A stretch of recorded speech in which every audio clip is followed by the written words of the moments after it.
Monday motivation. Okay. Well, Friday motivation, because it's just JT's motivation today. Just JT's motivation today. So, guys, real quick, I want to talk to you guys about your in lab. Please don't forget to utilize me if you guys still need help in lab with your images. To scan you? You know, scanning me, that's fine too. To scan me, that's fine too. Not today though, because I'm barely okay. But no, I feel excellent today. I feel excellent today. We need one day in the week after the Thanksgiving, if you have a chance. The week after Thanksgiving? After. Goodness, I'm gonna be you know, full of dressing and turkey, brother. You don't want to get me before then? Okay, let me get that down. I gotta hit the gym a couple times. Get right. You know, but just talk to you guys. Just don't forget, guys. Focus on your basics, guys. Depth, focus, game. You know, annotation. Those 4 things that are basics. Don't let those things take you out of the game. Okay. Just some stuff I noticed, guys. When you're doing a kidney and long kidney, because I've seen this a lot. If that kidney does not measure 10 centimeters the first time you measure it, redo that kidney. Try to elongate that kidney as much as you can. Every kidney is not going to measure 10 centimeters. Of course not. If it's 9, 8, if that person you know they're not there for CKD, chronic kidney disease, any kind of kidney disorder, measure that kidney again. Because I've seen somebody measure 5.6 centimeter kidney and long. Never. 7 centimeter kidney and long. 8 centimeter kidneys. Guys, elongate those kidneys as much as you can, because if you're measuring that small, it's probably you need to measure again, because what's the normal range for kidneys? Y'all remember? 10 to 12 centimeters, right? So if you're not measuring those kidneys at about 10 centimeters at least, then you need to redo that kidney, see if you can get that kidney elongated. My big key to that is, guys, easiest way to do your kidney if you're having trouble elongating it, you guys are really good. Everybody's really good at finding their kidneys mid-transverse. Finding their C, right? You guys are really good at that. Just go 90 degrees from that image. That's going to be your long kidney. So if I have my transducer, I'm in transverse, and I'm kind of, you see I'm oblique a little bit. To get my long kidney, I'm just going to go 90 degrees from that. 90 degrees from that is this. I should have a perfect long kidney. Just like I was telling you, just same thing when you're doing a uterus. I'm in a perfect transverse from my uterus, 90 degrees from that, going to give me a perfect long. Well, what else were we doing in lab for NAS when I told you to go 90 degrees? Main portal vein? Nah, it was something else I told you. Guys, whenever, to go from perfect trans, if you have a perfect trans to get to, the gallbladder. Once I find how long my gallbladder can be, and I have it long, and you guys are struggling making those gallbladders in a perfect circle, right?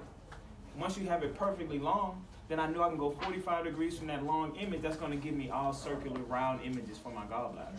Okay? So don't forget that. When you're going from transverse to long, you just changing your transducer from whatever it is to 90 degrees the opposite way. Okay? So just make it an X. So this is my transverse, that's my long. Okay? That's just a little trick, a little hint.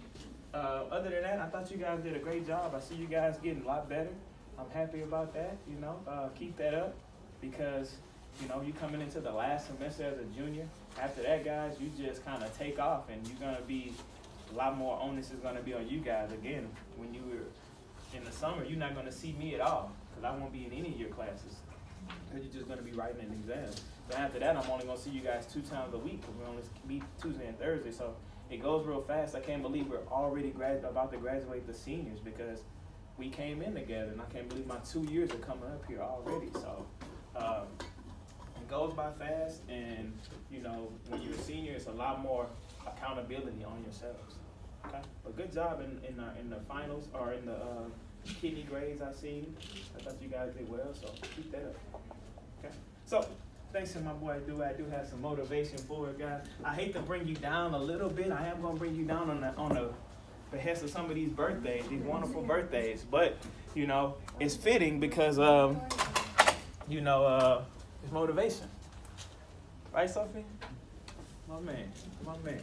All right, guys. So here goes our Monday motivation, guys. It's called helping words. Guys. This is a picture. This is Miss Pam right here. This is my mom right here. Whenever you hear me referring to my old lady, my mom, this is what I'm talking about. Whenever I come with my old quotes, that's who I got them from, right there. So, helping words, guys, helping words. When friends or family members are troubled, we wonder what we can say to them that will really matter. In times of great sorrow or distress, even the kindest words can seem trite or ineffectual. Often, though, it's not what we say that matters, but that we care enough to say something. The words don't matter so much as the thoughts and feelings behind them, as we should never underestimate how sympathetic thoughts and feelings mean to those in trouble. It's important for me to show with these words and deeds that I care when someone close to me needs help. The great Steve Maraboli says, "A kind gesture can reach a wound that only compassion can heal." Okay? And y'all know I always like to make it personal, right? I always got to try to fit my money motivation in personal. So yesterday, I told you guys, yesterday was my mom's birthday, right? I lost my mom 3 years ago now. So yesterday, you know, whenever you dealing with death days, birthdays, holidays, those are tough times, you know, especially for people that have lost somebody that's close to them. I'm not even just talking about a parent, I'm talking about a spouse, you know, a grandmother, somebody you're really close to, you know what I mean? So just those kind words, those kind gestures that somebody can make to you can make the biggest difference. Same thing with our patients, right? Our patients, man, they might have just found out they have cancer. You know, sometimes we might be feeling, you know, bad that day. We're behind, we're upset, you know, we're working too hard. But I'm trying to say that don't forget to be compassionate to your patients, because their day is probably worse than your day. You know what I mean? So just don't forget to be accountable. And just those words I got yesterday, just from everybody, just, you know, reaching out to me, you know, man, Jay, hope you have a great day. Hope you're doing all right today. You know, stuff like that. You know, that really means a lot to me. I'm a real sentimental person anyway. So just those kind words means a lot to me when I get them from somebody. You know what I mean? So, again, yesterday, super tough day, but I'm super blessed to have my mom for the 32 years I had her here. You know, and I always like to just share a couple of my good memories, you know, with my mom. So this is, you know, from one of my first pictures to one of our last pictures. And that's my grandfather. So what was really tough about losing my mom is that exactly 1 week before, I lost my grandfather one Friday, I lost my mom the next Friday. Wow. So it was super tough. My mom took care of my grandfather because he had Alzheimer's disease. So, you know, it was just a tough time. But, you know, we still here above ground blessed. Now I'm getting these blessings coming down from her, right? So, you know, I wanted to share that, especially with my boy Dewey, because, you know, when you lose somebody close, man, you know, it's a tough deal. It's a tough deal, and I'm super proud of him because, man, you wouldn't even know that he lost his father. You know what I mean? Just lost his parents because he's back in here. He's shining as a student, you know, and he's being strong. You know, that's tough to do. And it's tough to have that mask on all the time because, you know, when you get by yourself, when you get home, yeah, man, I cried up numerous times yesterday, you know, because we have great memories and great times. I'm sorry for bringing you guys down, but that was my motivation, was about just compassion, guys. I appreciated that everybody reached out to me yesterday and was showing love. It's a blessing. It's a blessing that you have people that love you. You know what I mean? So, that's money motivation right there, guys, and that's me and my mom's. All right? So, sorry to bring you guys down, but let's keep it moving. But I'm going to bring you up at the end, okay? I promise I'm going to bring you back up, all right? I bring you back up. I'm sorry, Uber. I'm sorry, Mr. C.O. Dewey.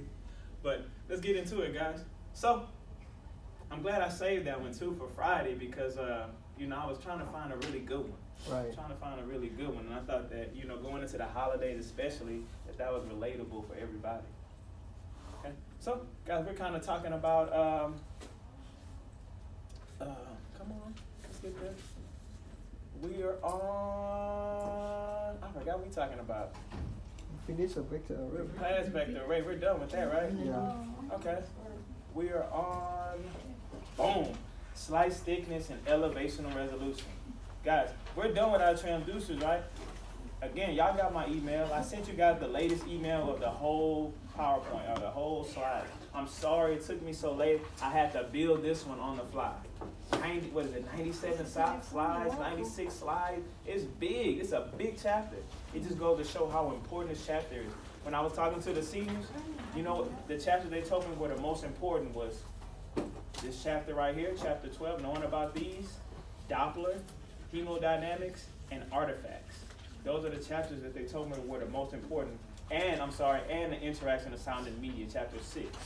Okay? So chapter 6, interaction of sound and media, transducer chapter, 2D imaging, Doppler, and artifacts. Those are some of the most important chapters that they told me that their test really focused on. Gotcha.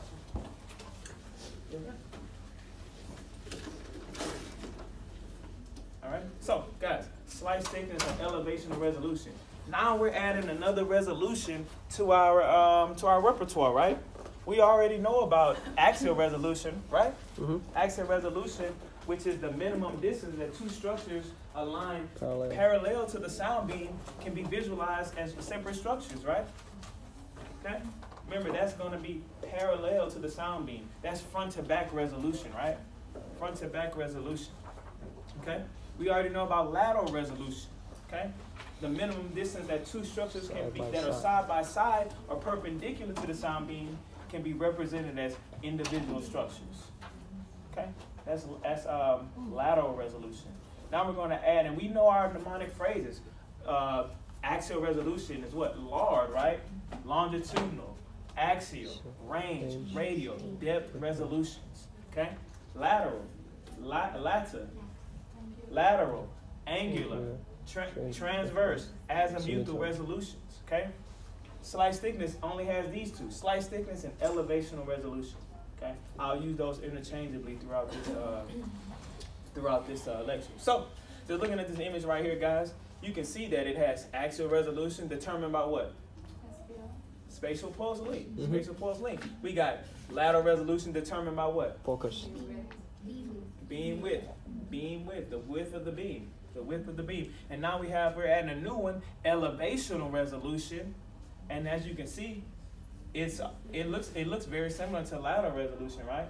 Mm-hmm. But it's going to be also determined. It's going to be determined by the actual thickness of the beam. Thickness of the beam. Okay. So let's get into it, guys. Mm-hmm. Again, you guys already know what resolution is. Resolution is accuracy in imaging or the ability to create accurate images, right? Okay. In addition to axial and lateral resolution, which we already know about, we just did a quick review on that. Now we're adding slice thickness or elevational resolution that contributes to image quality. Okay? So remember, we look at structures in the 3D surface, right? That's why I have this 3D cat right here. Because we looked at structures in the long, transverse, and coronal planes, right? Because that's why we do 3 measurements, so the doctor actually have a 3D measurement perception of what that structure or organ should be like. Okay? So image resolution actually depends on the 3-dimensional space. Shallow to deep. What's that, guys? Shallow to deep.